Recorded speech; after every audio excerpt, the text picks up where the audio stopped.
Lalu majulah semua orang Israel, dari Dan sampai Bersyeba, dan juga dari tanah Gilead berkumpullah umat itu secara serentak menghadap Tuhan di Mizpa. Maka berdirilah para pemuka dari seluruh bangsa itu, dari segala suku orang Israel, memimpin jemaah umat Allah, yang jumlahnya 400.000 orang berjalan kaki, yang bersenjatakan pedang. Kedengaranlah kepada Bani Benyamin bahwa orang Israel telah maju ke Mizpa. Berkatalah orang Israel, ceritakan bagaimana kejahatan itu terjadi. Lalu orang Lewi, suami perempuan yang terbunuh itu, menjawab, Aku sampai dengan gundikku di Gibea, kepunyaan suku Benyamin, untuk bermalam di sana. Lalu warga kota Gibea itu mendatangi aku dan mengepung rumah itu pada malam hari untuk menyerang aku. Mereka bermaksud membunuh aku. Tetapi gundikku diperkosa mereka sehingga mati. Maka kuambillah mayat gundikku, kupotong-potong dia, dan kukirimkan ke seluruh daerah milik pusaka orang Israel. Sebab orang-orang itu telah berbuat mesum dan berbuat noda di antara orang Israel.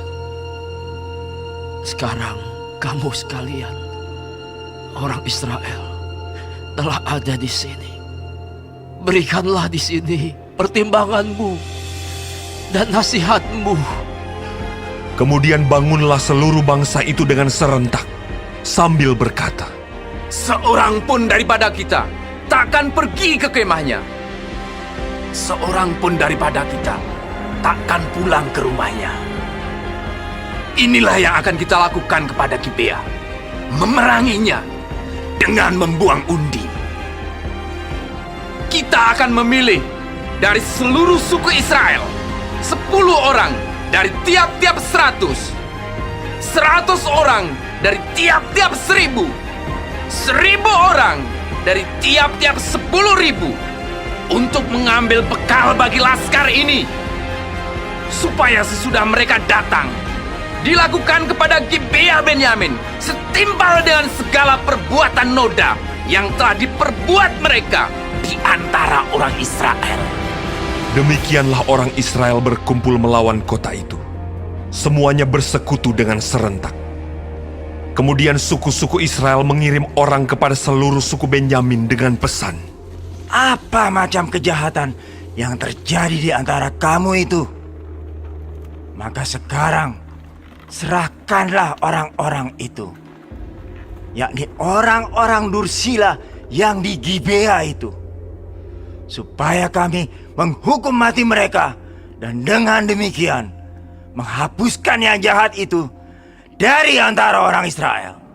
Tetapi Bani Benyamin tidak mau mendengarkan perkataan saudara-saudaranya, orang Israel itu. Sebaliknya, Bani Benyamin dari kota-kota lain berkumpul di Gibea untuk maju berperang melawan orang Israel. Pada hari itu, dihitunglah jumlah Bani Benyamin dari kota-kota lain itu, 26.000 orang yang bersenjatakan pedang, belum termasuk penduduk Gibea, yang terhitung 700 orang pilihan banyaknya. Dari segala laskar ini, ada 700 orang pilihan yang kidal, dan setiap orang dari mereka dapat mengumban dengan tidak pernah meleset sampai sehelai rambut pun. Juga orang-orang Israel dihitung jumlahnya, dengan tidak termasuk suku Benyamin, ada 400.000 orang yang bersenjatakan pedang. Semuanya itu prajurit. Lalu orang Israel berangkat dan maju ke Betel. Di sana mereka bertanya kepada Allah, Siapakah dari kami yang lebih dahulu maju berperang melawan Bani Benyamin? Jawab Tuhan, Suku Yehudalah lebih dahulu. lalu orang-orang Israel bangun pagi-pagi dan berkemah mengepung Gibea. Kemudian majulah orang-orang Israel berperang melawan suku Benyamin. Orang-orang Israel mengatur barisan perangnya melawan mereka dekat Gibea. Juga Bani Benyamin maju menyerang dari Gibea dan menggugurkan ke bumi 22.000 orang dari antara orang Israel pada hari itu. Tetapi laskar orang Israel mengumpulkan segenap kekuatannya, lalu mengatur pula barisan perangnya di tempat mereka mengatur barisannya semula. Kemudian pergilah orang-orang Israel, lalu menangis di hadapan Tuhan sampai petang. Sesudah itu mereka bertanya kepada Tuhan, Akan pergi pulakah kami berperang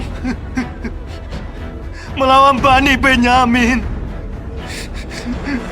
saudara kami itu? Jawab Tuhan. Majulah melawan mereka. Tetapi ketika orang-orang Israel pada hari kedua sampai di dekat Bani Benyamin, maka pada hari kedua itu, majulah suku Benyamin dari Gibea menyerbu mereka. Dan digugurkannya pula ke bumi 18.000 orang di antara orang-orang Israel. Semuanya orang-orang yang bersenjatakan pedang.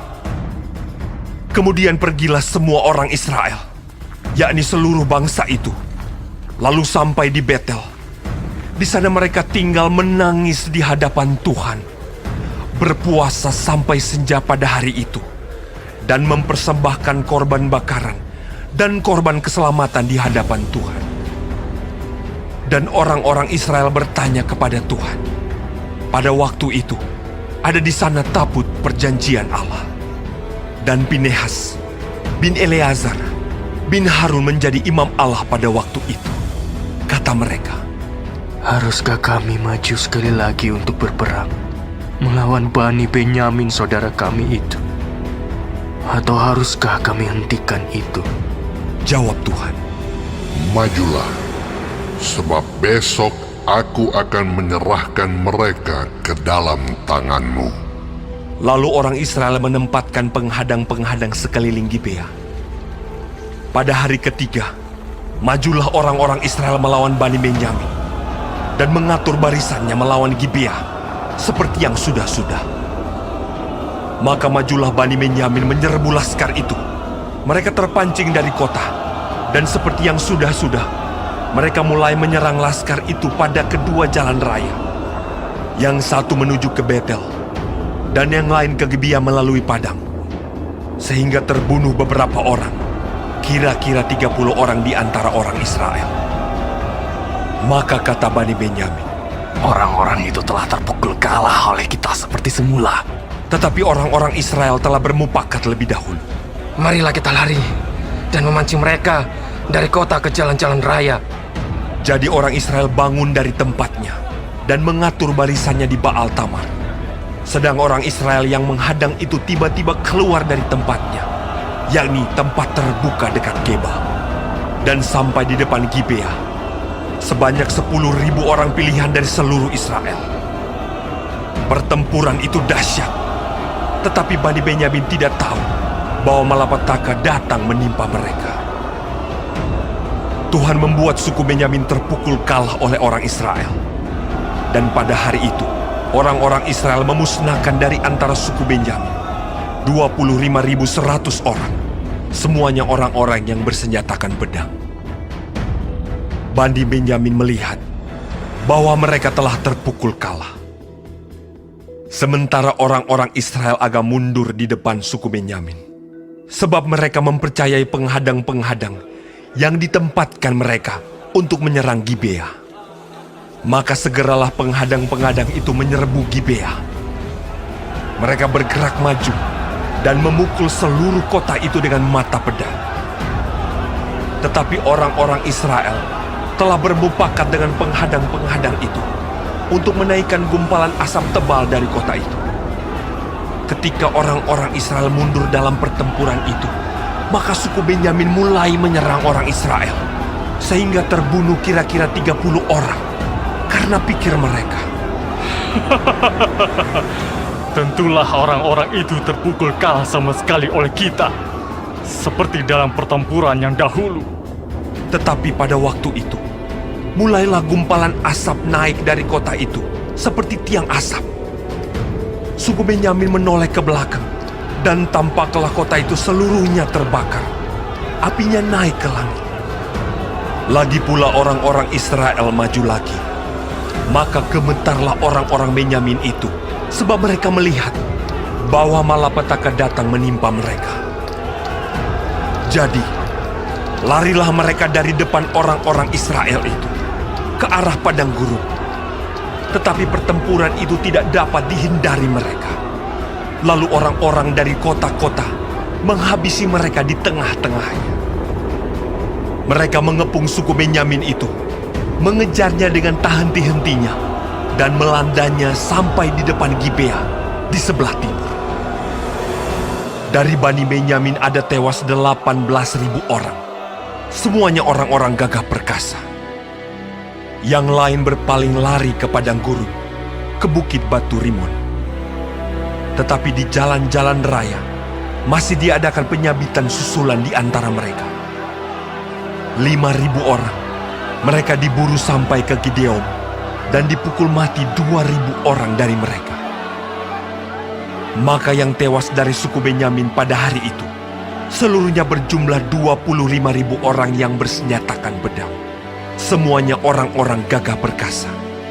Tetapi 600 orang berpaling lari ke padang gurun, ke bukit batu Rimon, dan tinggal 4 bulan lamanya di bukit batu itu.